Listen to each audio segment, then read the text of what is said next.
how do you explain your impact in Transparency International? Because in Macedonia, they are doing investigations, they have reports about the corruption, but what is the real impact we cannot see? There are not investigations from the financial institutions or police and whatever, you know? I think part of the big mission of Transparency International is increasing the awareness about corruption and for people to see, to be presented with evidence and to understand what corruption really means, how it affects them and why it affects them, why it happens, where is it hidden, and I think that's like the big mission of our organization is transporting that message, distributing that message all around. But to the public, what about to convey that message to the government? Absolutely. And I think that is something that is very key in our work, is backing up our requirements, our inquiries, our asks for the government with data. So we build the evidence, we find the information that we need to support the advocacy work that we do with the government, and we deliver a very powerful message, but not only powerful, also strategic. We know where the government wants to improve. Sometimes they don't have the information, sometimes they don't have, they are not the experts in everything. So we can give them small pieces of strategy, information, evidence, advocacy tools that they can use for their own public policy propositions, for example. So they are using them, but whether the investigation, real, I mean, police or financial police, whatever, are they using that to investigate and to proceed to get some high politicians to go to the prison or to the court? You will see those type of results with many years of work. What we have seen, our impact, what we have seen, tangible impact, has been, for example, changes in legislations, economic crime bills that have been approved. 4 of them, for example, in the last few years, we have seen the Transparency International UK has been advocating for them. Different regulations to strengthen the ones that have been approved in the past. So, for example, you have the Companies House, which is the company's registry. And now we have been advocating for years to strengthen the system, so the system is really being monitored and surveilled, and that we can know exactly who is the ultimate beneficial ownership of every company in the UK that is established in the UK to combat, as a way to combat dirty money. Obviously, one part of this job is advocating for change within the government. The other part of this job is actually submit information through the press or through the police departments, the NCA, for example, the National Crime Agency, the SFO, the Serious Fraud Office. We can also hold informal conversations with them, for them to have enough information as well of the things that we are on the side investigating. So that in the law enforcement authorities lies the responsibility to prosecute these cases. It is not always the government. It is also, the court system, the judicial system, but it is all part of the job that Transparency International UK does. Yes, and in Macedonia, what are they are saying?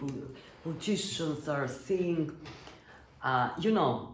this is a perception of a corruption, not really corruption, because people are not saying, yes, I was corrupted or bribed, but yes, there is a corruption, but what does it mean? They are not corrupted at all. That's the explanation of our politicians, some of our politicians. Yeah. And when the CPI ranks them high, they will say, you see, there is no corruption. And when it is low, they will say, no, it is just a perception. I understand that, and believe me that within Transparency International, there is always conversations about how to strengthening the perception about the corruption perceptions index. And we have insisted and we have explained over and over, yes, it is true that this is a perception index. So two things here. One is that the perception is built with very thorough investigations and research pieces. It's not about one poll that they did in 100, with 100 people. No, it is different pieces of investigations, very thorough, and they standardized these indices to create the corruption perception index.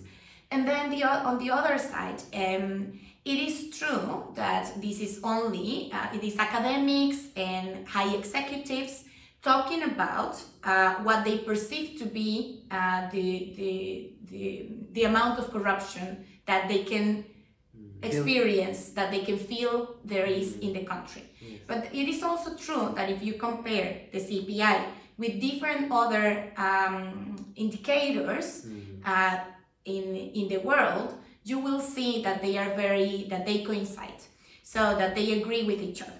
So it is very difficult to say, in this country there is this much corruption. Measuring corruption is very difficult. It is a complicated matter. It is part of what academics try to do all the time. Media, NGOs. Exactly. And there are very different ways of measuring it, but this is only one. And this is indicating, this is giving, governments should use the tool to say there is something that we're doing wrong, because people have the power to express that there is corruption in their country. So what is happening? Where is the corruption? Instead of justifying themselves. But it is true that it happens, and it not only happens in Macedonia, it happens everywhere. Everywhere, right.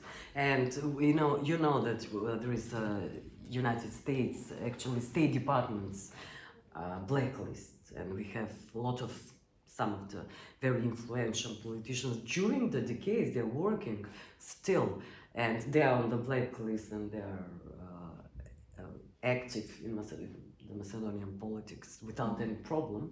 So we have, my question is, in Macedonia, it's not an incentive for the institutions to start to investigate those persons which are on that blacklisted for corruption and for crime, etc. So your question would be? My question would be, why Macedonian authorities, how to explain to the Macedonian authorities that this blacklist should be some kind of incentive for them to start to investigate those blacklisted persons, politicians, businessmen. Yeah, it really depends on different political systems, and of course I'm not an expert in North Macedonia. However, I do think it is important to think about, I think, three different things. One is about how civil society can and journalists can influence these decisions, and the decisions to enforce the law. Because most countries, and this is my second point, most countries would have enough legislation.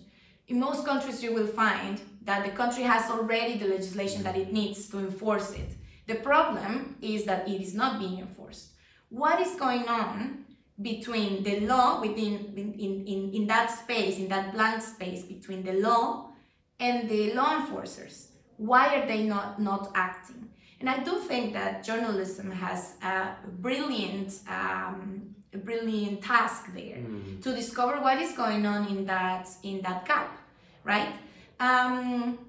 And I do believe that one big way of advocating for change is backing up what you're saying with data and with evidence.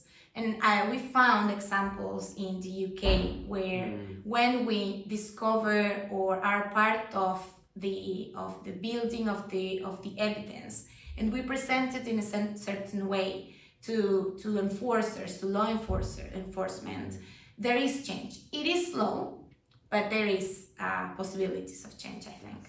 Thank you very much for this interview. No, thank you. It's my pleasure.